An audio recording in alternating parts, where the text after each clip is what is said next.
Hey, good day, everybody. Paul Sterling here. Welcome to 2021. Interesting way to start the year.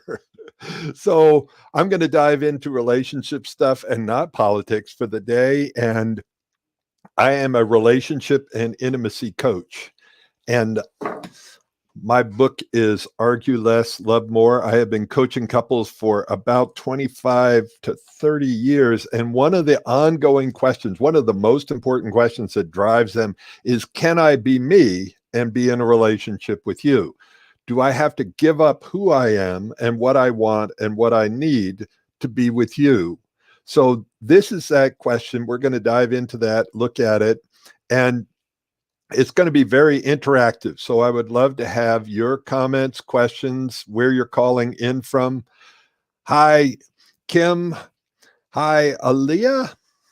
Um, where are you dialing in from in the world? Let me know. And I'd love it to be interactive. So if you've got questions, if you get an aha, if you have comments, leave those comments in there. And so we're going to dive in, and I want you to kind of find out where you are in relationships. Do you have to give up on who you are, or can you be yourself and be in the relationship? And here we go from Asheville, North Carolina. Hi, Kim. Hi, Aaliyah.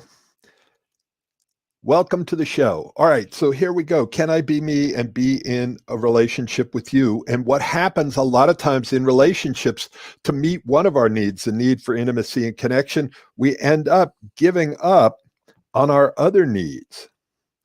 And we don't know how to get our needs met. And I'm going to dive into what those needs are in a relationship. And by the way, there is only one reason to be in a relationship. What's that one reason? If you could type it in there, what's the one reason to be in a relationship? Now, I've studied with Tony Robbins and Marshall Rosenberg, the creator of nonviolent communication, and a lot of other people. And it comes down to this one reason: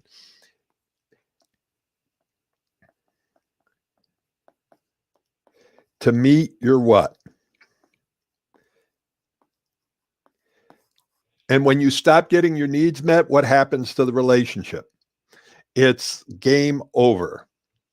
So what we want to do is figure out, how do we get our needs met in a way that's elegant and not have to be begging for love, attention, affection, and intimacy. What we want to do is feel like our needs are,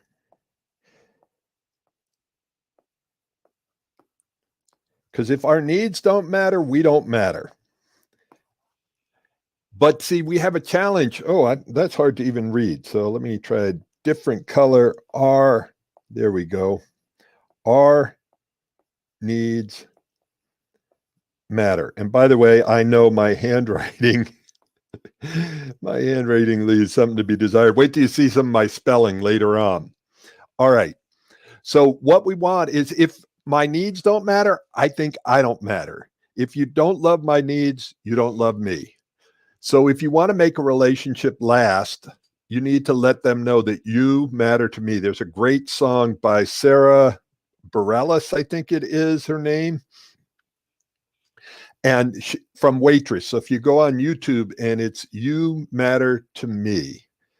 And what ends up happening, if my needs stop getting met in the relationship, I end up having to be independent, and we end up feeling a lot like roommates in a relationship, and it stops having that flair, that excitement, that dynamic part of a relationship. So we're going to talk about what happens to make that happen. So there's another part where, in a relationship, you're always on the sidelines. You're the person that's supporting, and I can be a great support, and sometimes I want to be in the game.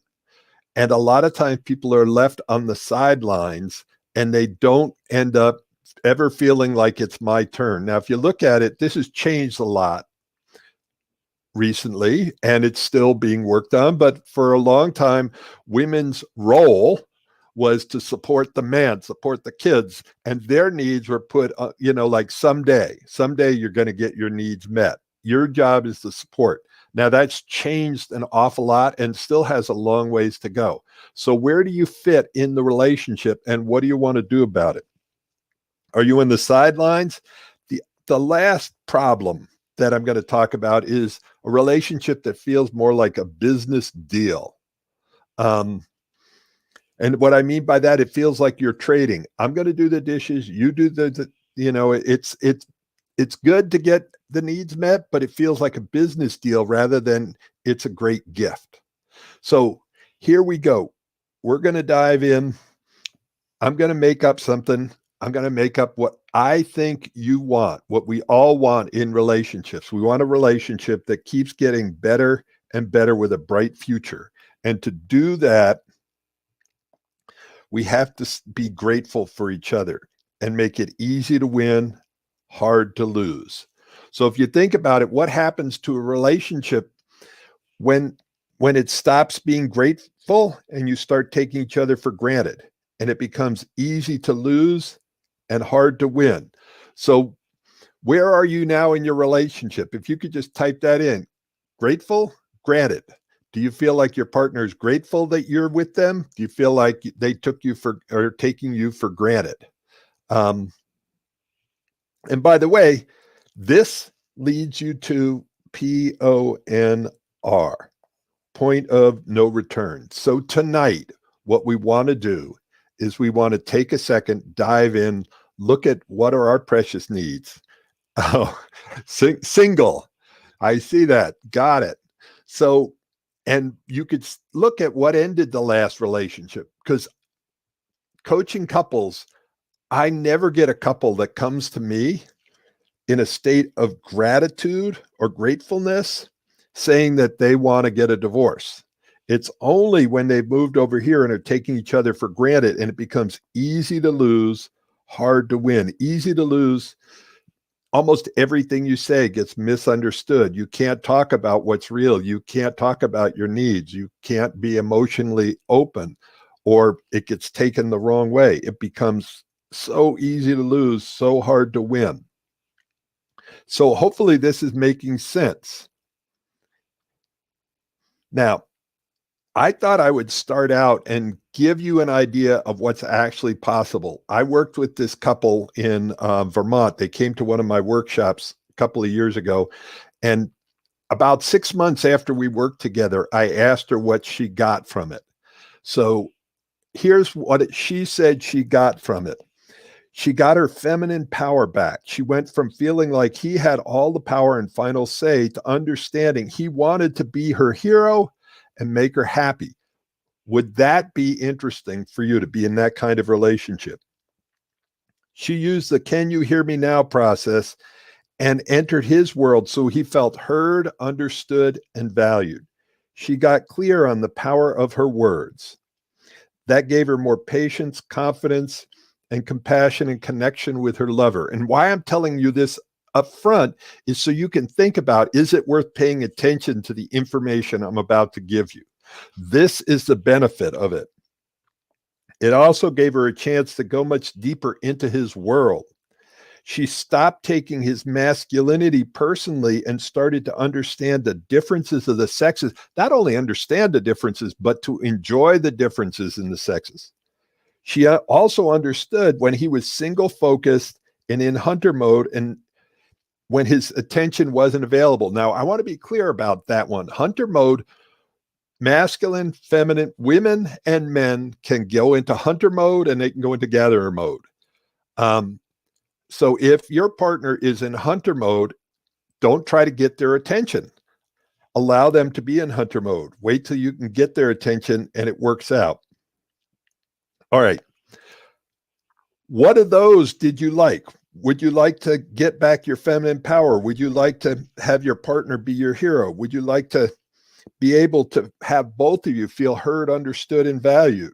Do you want to get clear on the power of your words? More confidence, compassion, and connection. Go deeper into each other's world. Understand the differences between masculinity and femininity.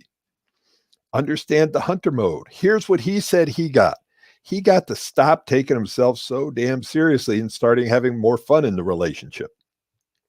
He understood the differences between men and women in a way that was empowering for both of them. He loved to be able to enter her world so that she felt heard, understood, and valued. And how important is that in a relationship? Communication is critical. He stopped worrying about what he said and became very interested in what she heard. That is subtle, but it's a huge breakthrough. I'm going to say that again. He stopped worrying about what he said and became very interested in what she heard. And that created a huge breakthrough. He loved that they both became aware of the impact of using language like that implies bad, stupid, wrong.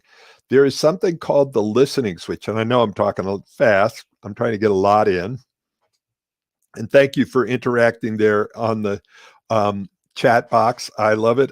If I can't get back to all of your chats, I will at the end of this. I will go back and try to find all of them and respond directly. All right. He got to understand the power of speaking in chunks and not overwhelming his partner. So sometimes if you're going to give somebody the directions, like from LA to New York, you don't give it in one big chunk, one run-on sentence. It might be a little bit at a time. If it's an important subject, you're going to speak a chunk at a time. So it also helped him stop taking it personally when his partner asked him to slow down and use smaller chunks, a chunk at a time. Part of what I do is teach about communication. I mean, the book I started, I told you about, let me just hold that back up again for a second. Argue Less, Love More. It's a best-selling book. If you wait till the end and I'll actually tell you how to get a copy instantly for free. If you go to Amazon right now, it was a bestseller in 5 different categories, and it's $19.97. If you wait till the end of this, and remind me in the notes, I will give you the link and you can get a copy for free. All right. Back to the presentation. He became a lot more patient and supportive. So what would you like this in a relationship?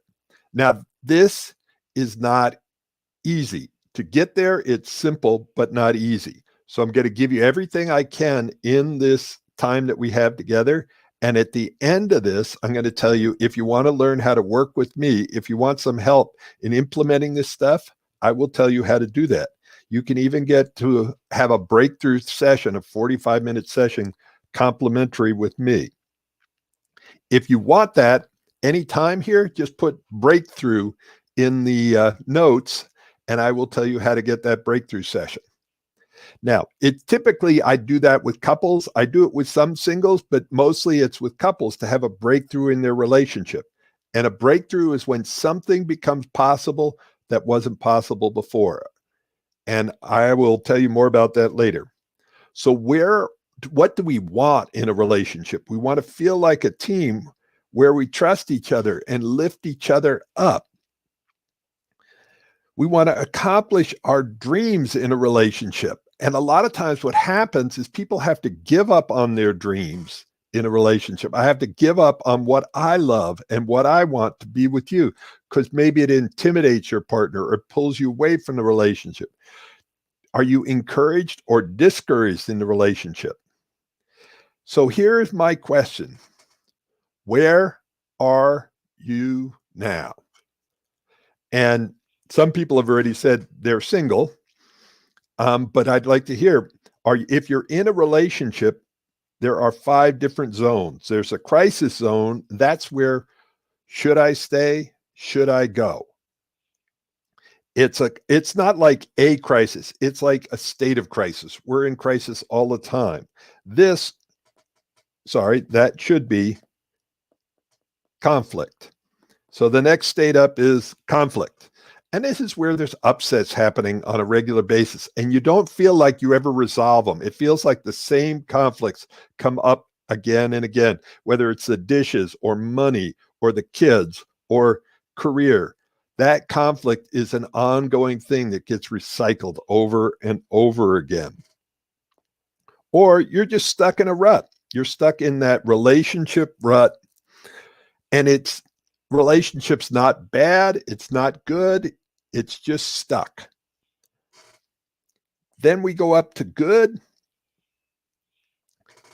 and then we go to great. So good, and each one of these, by the way, there's a different solution for them. To get out of crisis is a different solution or different thing that we do than getting out of conflict, getting out of stuck in the rut, moving from good to great. So what I'd love to hear is, where are you now? Where do you want to go? That is the gap.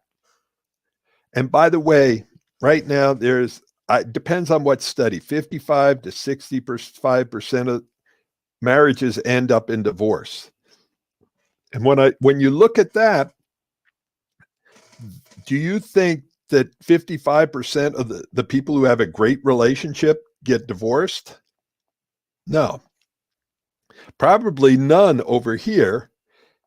And most of the divorces happen over here.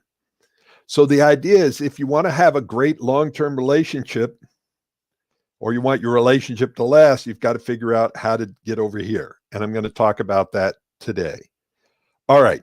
So here we go. This is where we get a little technical. So hopefully you've got a piece of paper, a pen out there. And Kim says she's just starting a relationship. You're in the right place. Started out on the right foot. So here we go. We've got 4 different zones. This line down here is the myself line. So at the bottom, I'm sacrificing myself. At the top, I'm being myself. Over here, I'm disconnected with my partner. Here, I'm connected. So 1, 2, 3, 4. So we'll go into number 1 first. Number 1 is when I'm disconnected from my partner and I'm sacrificing myself. And what I want to hear from you is, which one do you fit into? I'll go through each one in detail. And thank you that you're finding it interesting. I appreciate that. So here we are, disconnected and sacrificing ourselves. This is, I call, the quit and stay zone.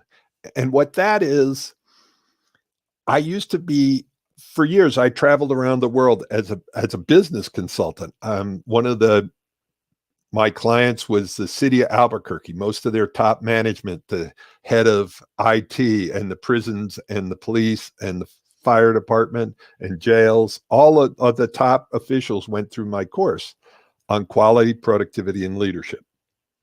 And that does tie in to relationships. Really, it does. Because my job, I was paid to travel around the world to solve problems. I solved problems for companies and for government. And while I was working for the city of Albuquerque as a consultant, I interviewed this guy in the parks department. And I still remember this interview. It was 20-some years ago. I remember it because I interviewed him and I asked him, how's it going? He says, well, really miserable, because for weeks I came in and I busted my ass and nobody noticed. And it really was depressing. So I decided, hell with it. And for the next couple of weeks, I came in and did nothing. And what was even more depressing, nobody noticed.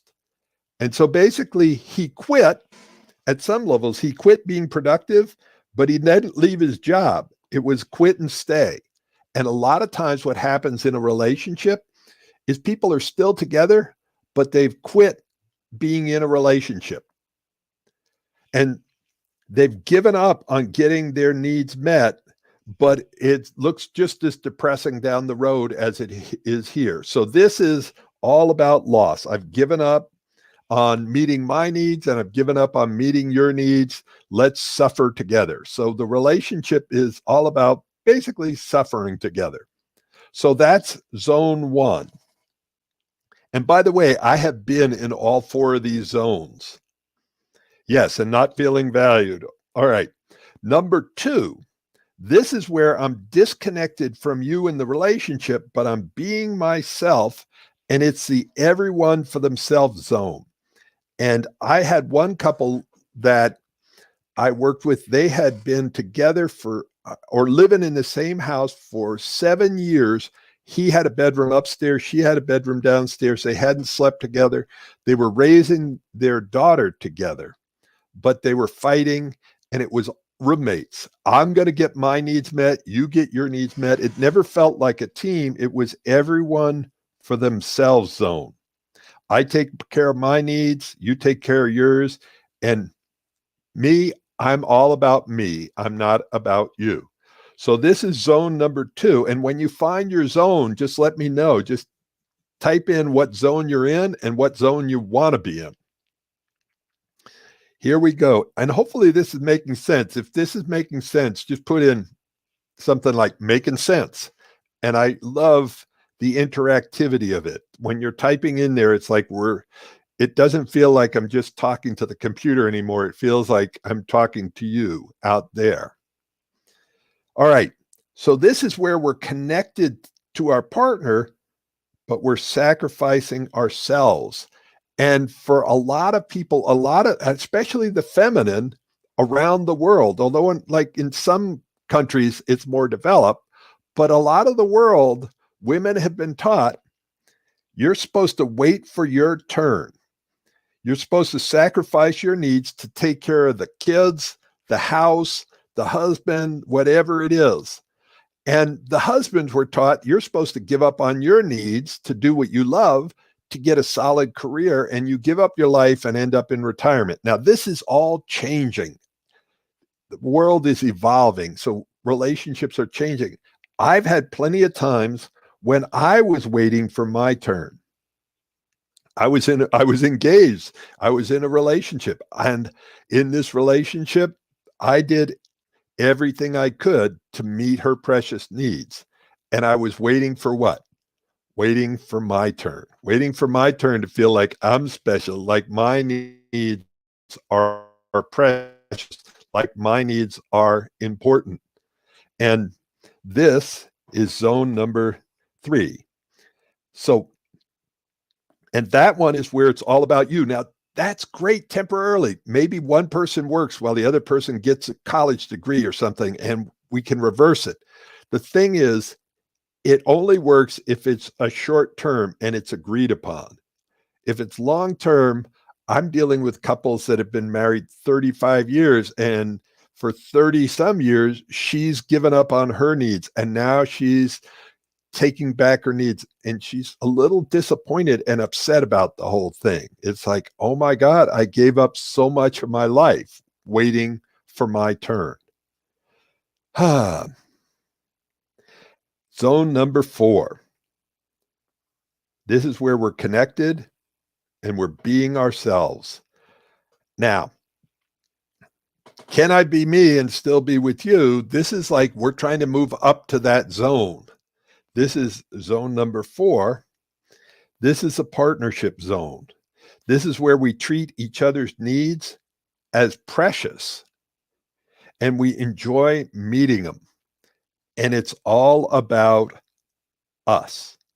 Now, the interesting thing in this is, I talked about that couple that had been together in the same house for 8 years, 7 of them living as roommates. When I talked to the guy about his needs, he said, well, I have 2 needs, food and sex. And then we got deeper and he went, oh my God, I have, I go through the top 10 needs. Now there's more than 10 needs, but I go through the top 10 needs. He goes, oh, I need that. I need that. It totally changed the way he looked at himself and looked at his needs. So that one is the all about us. And there is a 5th one. I'll just blow this one up here, right here. This upper corner, FPL. This is where we get to the point where we really understand that a relationship is not just made up of one relationship, it's made up of 3 relationships. You are friends, partners, and lovers. And each of these has its own needs. And if you don't take care of all 3 sets, it can be really challenging. So friend, think about what are the needs of a friend? Communication, Harmony. Somebody just, she just put in harmony there. So communication, harmony, got your back. Partners, there's common goals and we're working together. We've got a vision. It feels like we're a team. Lovers, there's intimacy, there's passion, there's romance. Now, see, the important thing is if we're like with good friends, you can not talk to a friend for a long time, but don't try not talking to your lover for a long time. It's going to cause a problem. So you want to make sure that you're meeting needs in all three of those areas: friends, partners, lovers. So here you go. 1, 2, 3. Whoops. Sorry, that's not 3. This is 4. And this little bucket up here is 5. Which zone are you in now? And what zone do you want to be in? Already, I feel like I'm giving up my needs. He has kids. I do not. So sometimes I feel like I'm always on his timeline trying to get to the 4th zone. Already noticed we have more we need more communication on our needs. Yeah, the thing is, Kim, if you don't consciously take care of that, it will slip further and further away. So actually having this chart and sitting down with him might be really helpful. And finding out talking to the kids too, and getting the kids involved in this. This is a family affair of making this work. And if you don't get your needs met, some people say getting your needs met is selfish. No, getting your needs met is the most important thing for a relationship, because if you stop getting your needs met, you end up feeling resistance, resentment, regret, and it wrecks the relationship. It's critical, not just important, it's critical that you get your needs met and that your partner gets their needs met. Is that making sense, everybody? And Kim, if you want, we do have, like I said earlier, for people who want it, I'm doing a 45-minute complimentary breakthrough session. So you can just put breakthrough in there if you want one. And what happens is we get clear where you are, where you want to go, and what are the roadblocks, what's in the way. And you walk away clear about that and confident and with a plan. And if you want help implementing the plan, I can do that too. The session is complimentary. The help, if we work together, is not. So anyway, here we go. The keys here. I've been talking quick. It'd be really nice to know, what have you gotten from what I've said so far? What have you gotten, before I move on to the next concept, what have you gotten about this? Where are you now? And my question is, if you stay where you are, what's going to be the long-term impact on your future and your relationship? So are you in zone number 1, 2, 3, 4, or 5? And what's the impact if you stay in your current zone? And I know I've been in all of those, and I know what happened when I was in even zone number 3. That was the end of the relationship. I stayed there for a while, but in the end, it ended up being too painful. So I was in sacrificing 1, but in the future, I want to be in 5. 1, 5. So I will enjoy listening to you before I have a future relationship and be in 5 harmony, 1 in the future X. All right. So here's the thing: to have a remarkable relationship, to have a relationship in the area of number 5, to have a remarkable relationship, it takes remarkable relationship skills. So if you think about it, how many of you know people that you're envious of their relationship? So raise your hand, wave it about. How many of you know people and they're in a relationship, you're envious of their relationship? Hopefully I'm saying that clear. Like, I've been a relationship coach for over 25 years, almost 30 years, and there's only maybe 2 or 3 relationships I can think of that I go, those are remarkable relationships. So how many remarkable relationships do you know about? They're really rare. They're really rare because most people don't have remarkable relationship skills. So I'm going to give you, I have really happily married friends. Those are good ones to go and talk to and get the secrets from the happily married relationship friends. All right, here are the keys. I was in New York City about two and a half years ago, and I wanted to get on the subway, and the subway is overwhelming. The subway, let me tell the story before I show the picture. I'm a country guy. I've lived all around. I lived in Alaska for 18 years, and so subways were not my friend. So if you're going to find your way on a subway, what do you need? You need a map. It's the same thing in a relationship. Relationships are more complicated than we want them to be, but they're simpler than we think they are. But what you need is a map of relationships. So I'm about to give you this map that has taken me over 25 years to create.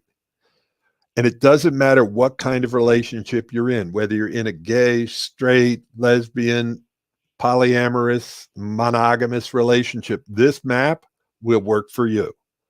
I work with couples all around the world. I've got couples in India, in England, in Canada, Australia, all around the world, and this map works the same. So get ready for this and take a picture of it, copy it. If you want it, maybe I can make a printout of it or get you a PDF of it.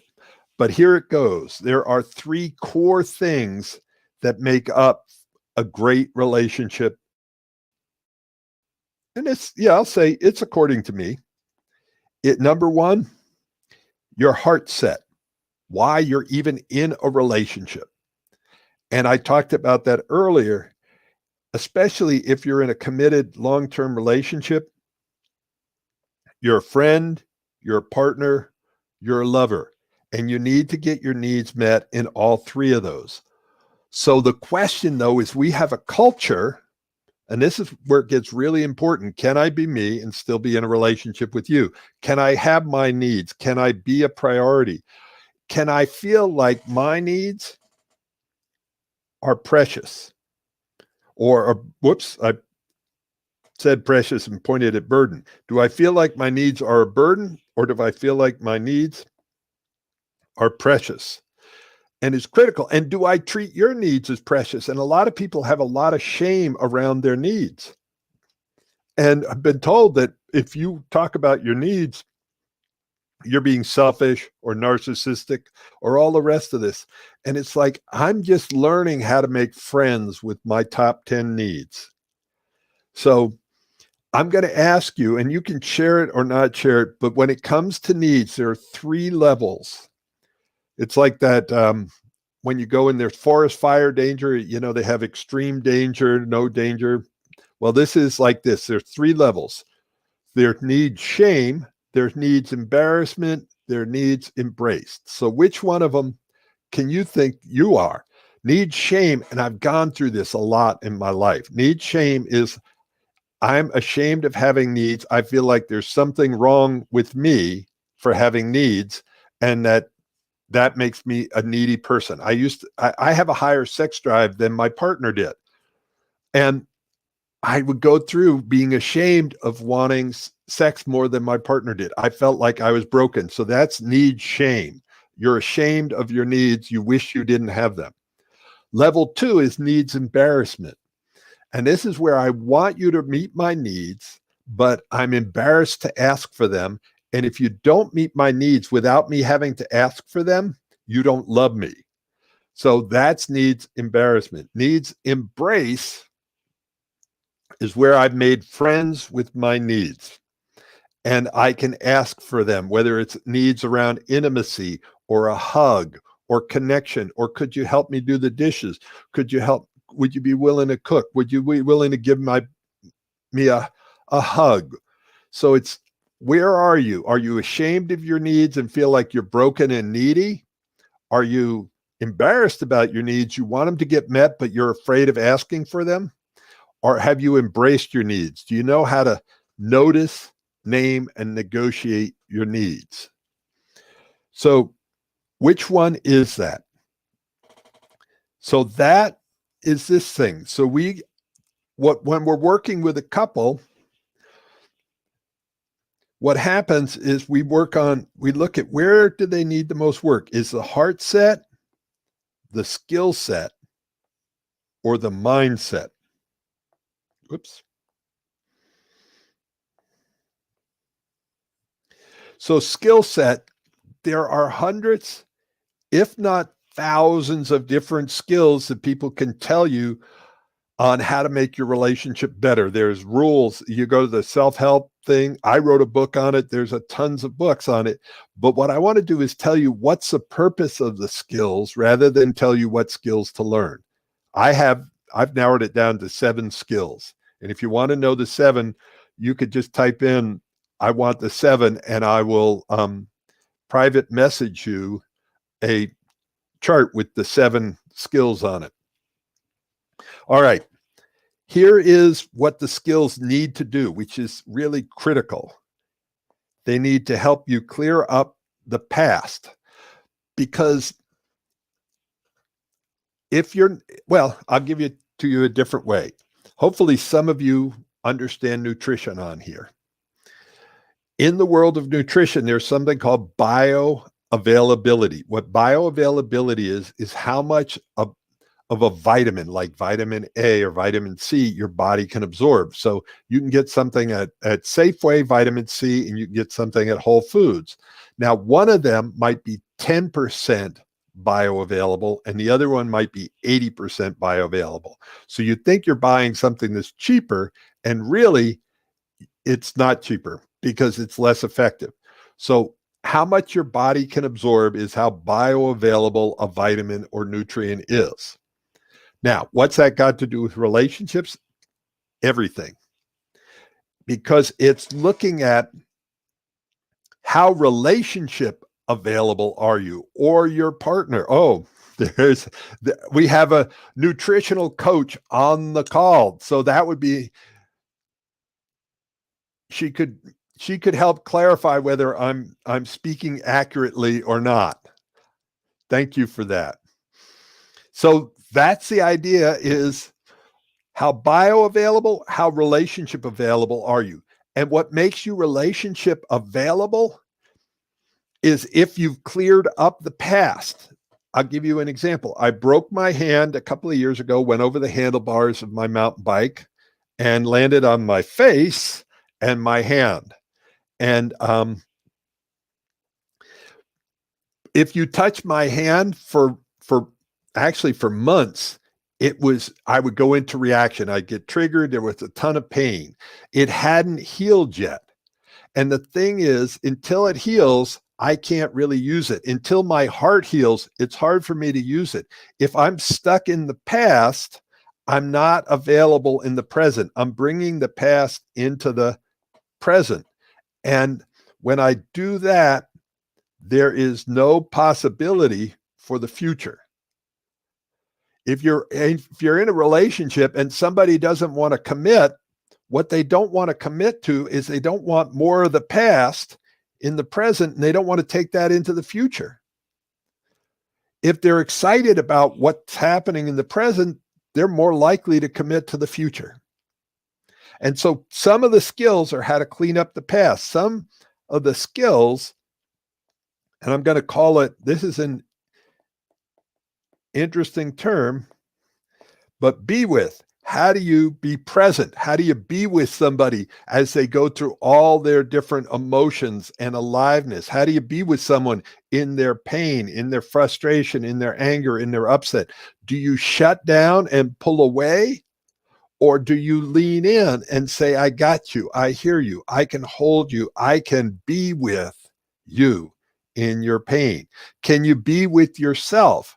Can you be courageous and vulnerable here? So what we want tools that help us clear up the past, connect and get present, and create possibilities for the future. That makes us more available and it makes us more capable. Is this making sense? Hopefully it is for you. This one is going to be new. This one is critical. Hopefully you can write this sucker down. But this one is, I call it the ROS, your relationship operating system. And what that means is most of you, I can almost guarantee everybody here has one of these. This is my cell phone. On my cell phone, there is 156 programs, like mini applications, anywhere from mini to bigger applications. There's 156 of them. And there is one operating system that runs the show. I can bring more apps on, delete apps. They make no difference to the operating system unless there's a virus in the operating system. Now, if I change the operating system, it impacts all of the applications. What's that got to do with relationships? Well, in a relationship, we have what I call your ROS, your relationship operating system.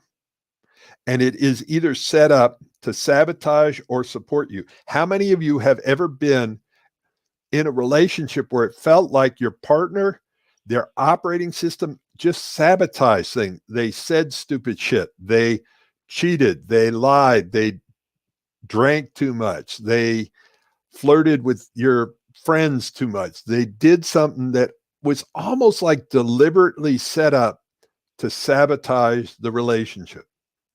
And you're going, what are you doing? How come you're doing that? Well, it was their programming. It wasn't them. Yeah, somebody, Kim say, me. Yeah, I have been both. I have been with somebody where it's like, are you really trying to sabotage the relationship? Huh. And then I've looked at some of my behavior and I went, wow, am I trying to sabotage the relationship? So what we're looking at is habits, patterns, and beliefs that either sabotage or support the relationship. Now, what all three of those have in common is they're all invisible. We don't know what our habits are. It's like they're invisible and they're hard to change until they become visible. Sometimes even when they are visible, they're hard to change. Then the patterns, and we have patterns like there's, I'm not going to go to it too much, but attachment theory. Those are patterns of how we deal with triggers. Does it move us closer? Does it move it further away? We have beliefs. So think about this. Answer this out loud, even though I can't hear you. Answer this out loud. If I'm open and honest and vulnerable in my relationship, my partner will. If I'm open, honest, and vulnerable in my relationship, my partner will. And a lot of times people go, my partner will leave me. My partner will get scared. My partner will make fun of me. And we think about it. If what makes a relationship remarkable is the ability to be vulnerable, to be open, to be honest. And if we're set up, and Leah Rose says, my partner will love me. So we have these beliefs. Some of the beliefs really support our relationship. Some of them sabotage our relationship. It's important to know which ones you have. Are they set up to support? Oh, and see right below it, Kim says, get scared away, laughing out loud. It's like crazy. And we have, what is a belief? It's a story. It's a story that we believe is true. And we operate as if it is. And there are some people that will be scared away. And there are some people that will love me. So the question is, am I going to be courageous enough in my relationship to be myself and then see whether my partner gets scared away or not? Can I be open and honest and vulnerable? Will that bring them closer or drive them away? Now, let me see here. I'm going to show you one other quick model this ties in. This is part of this bigger model I was just showing you. See right here, capable, available, and this third one, willing. I'm going to show you what willing looks like. So available, capable, willing. Willing looks like this.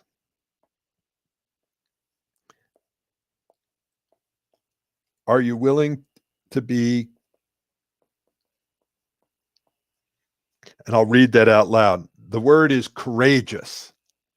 Are you willing to be courageous? Are you willing to be vulnerable? And by the way, me writing in public is me being incredibly courageous and vulnerable. My spelling, I'm dyslexic, ADD, grammatically impaired, messy handwriting.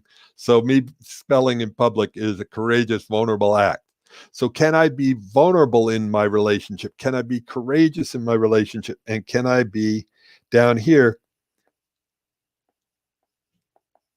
compassionate? And that's what you're looking for in a relationship. Someone else is Lex Dixit. my group is Lex Dixit Night You. Now, some people will get that and they will laugh, and other people will not get that. So I'm getting closer to the end. Spell check is my friend. Sometimes spell check is my friend, but I also have this thing called auto embarrass on my phone where it changes something I'm trying to say into something totally different, and something that seems so nice and innocent comes out very suggestive or something where I end up testing my ability to be shamed. Okay, here you go. The 7 core skills to make relationships remarkable. To be yourself is number one, needing to know how to communicate so that you don't end up combative or collapsing. You don't end up over in the bad, stupid, wrong world with shame, blame, and guilt. The critical thing in relationships is people want to be heard, understood, and valued. I'll go through that in some other time. So can you do that? Can you meet each other's needs so that they feel precious, adored, embraced? Are you able to resolve conflicts? Because if you're going to have a great relationship, there's going to be conflict. If you're going to ask for stuff that scares you or stretches you or gets you out of your comfort zone, there's going to be conflict. The question is, what are you going to do with the conflict? Is it going to be a downward spiral? Is it going to get resolved? Is it going to bring you closer or drive you apart? Which one is it? The next one, if we are over 10 years old, we've had our heart broken. There's been wounds, there's been triggers. So what are you going to do when you get wounded? Are you going to get bitter? You're going to get better. You're going to shut down. You're going to get bigger. I was talking to a guy at a coffee shop one day. We were at a seminar together, and he just found out that his girlfriend had gotten drunk like the night before and had an affair. She had slept with somebody, and it wounded him deeply. And what he did, though, is he decided, he got bitter, and he said, never again. He ended the relationship. And I'm not suggesting having affairs, but you can get through this stuff. You can get through almost anything in a relationship with the right tools. He chose to get bitter and he shut down. He said, I'm never going to let somebody in like that again. So his world got smaller. He didn't get better. He got bitter. And so what do we do with our wounds? If we don't heal our wounds, we become less relationship available. Next one, building trust. Do they keep your agreements? Do they have your back? Do they respect your boundaries? And in that relationship, do you keep your agreements with yourself? See, this is the whole conversation. Can I be me and still be in a relationship with you? So codependence at some levels is where I don't trust myself in a relationship with you. I stop keeping my agreements with myself. I stop having my back. I stop respecting my boundaries because I want to make you happy. And I end up loving you more and loving me less. And I end up maybe in a relationship where I keep the relationship, but I feel resentment, regret. There's a lot of resistance. I end up hating myself and loving you. So, do you get that? Does that make sense? So, that's some levels. The essence of this whole training is, can I be me? Do I trust myself to hold my shape and still be in a relationship with you? It makes for very tough conversations. And another thing about trust, people say, I want honesty. How many of you want honesty in a relationship? How many of you don't want your partner to lie to you? Well, that's a really interesting thing. I've learned in relationships, because I've been in amazing relationships with very amazing women in my life. And what I've learned is, be careful what you ask someone who tells the truth. Don't ever set them up or you up to lose. Don't ever ask a stupid question like, am I the best person you've ever been in bed with? Because you're setting them up to either tell you a painful truth or to lie. So be careful what questions you ask and learn how to set people up to win and ask questions that are empowering for both of you. All right, that was a little side note. We're down to almost the end here. 3 shades of intimacy: physical intimacy, emotional intimacy, sexual intimacy. Can we get our needs met on all 3 of those areas? And especially here in the world of COVID and lockdown, there's a lot of differences, difficulties, and decisions that need to be made.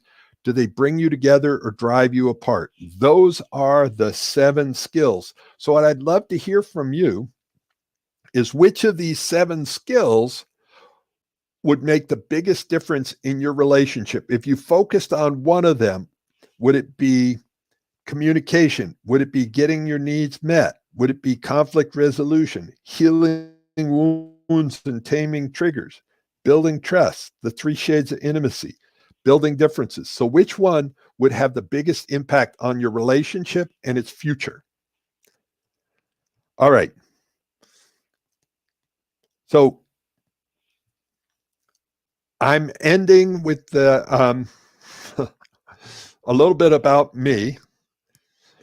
The book that I told you about, and I'm about to tell you how to get a copy for free, my Argue Less, Love More book, was on Amazon bestseller. It was #1 in the counseling. It was #1 in couples and family therapy, #1 in marriage, #1 in healthy relationships, and #1 in a category that I didn't even know about: dysfunctional relationships.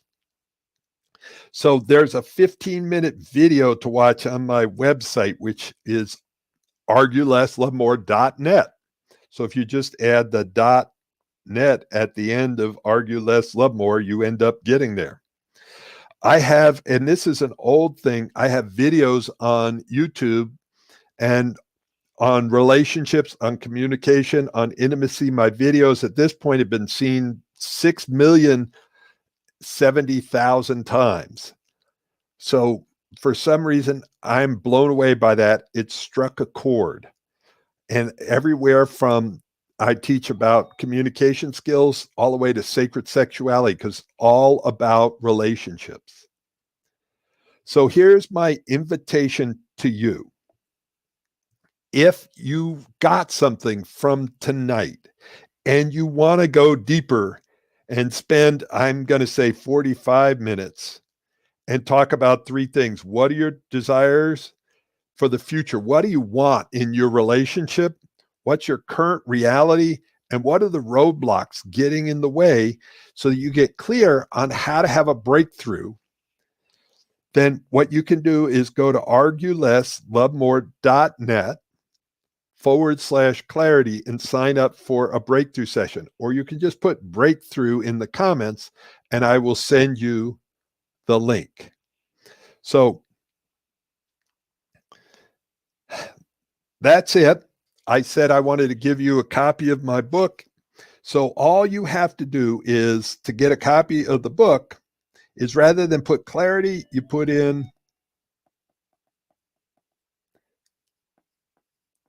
free book. What's going to happen? It's going to take you to my website. It's going to ask you for your name and email.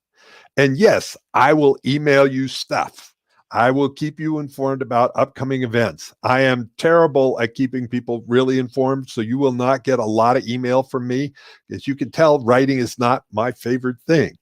But you will get a copy of the book and you will know about upcoming events, and you will get a chance to join my Facebook group, which is called Love by Design. So you can probably find it there. My videos go up there. Anyway, that's almost it. What I would love to hear, and I hear people going communication for Kim, building trust for Leah. What I'd love to hear is, what did you get from tonight? What stood out for you? Was there some aha that you got? If you could type in your aha, I would love to have that.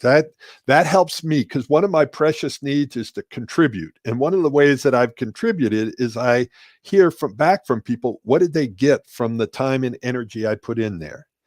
And by the way, Kim said, thank you. I'll let others know. And this video will be available so you can share it, and you can put somebody's name in the comments. If you want to share it to them, you can tag them in comments, and then they'll get the link to it and they can watch it. So thank you, everybody, a lot.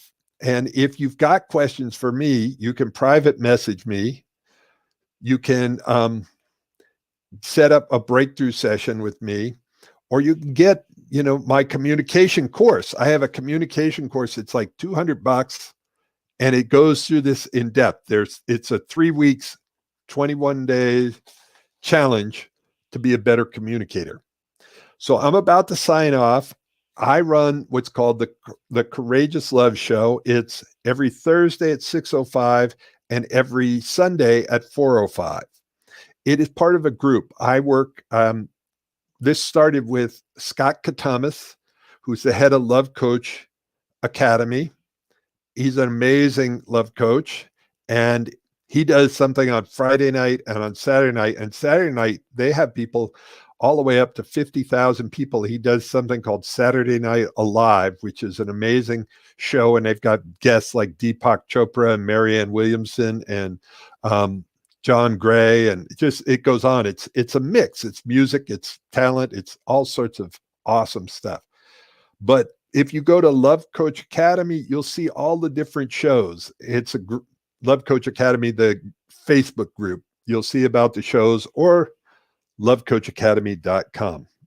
I know I've covered a lot tonight. I really appreciate you staying with me all this time. Have an awesome 2021. It is already, God, it's only January 7th, and it's already a very interesting year. Let us pray for unity and harmony on this planet. All right. I'm headed out. Have a great evening. Thank you for joining me.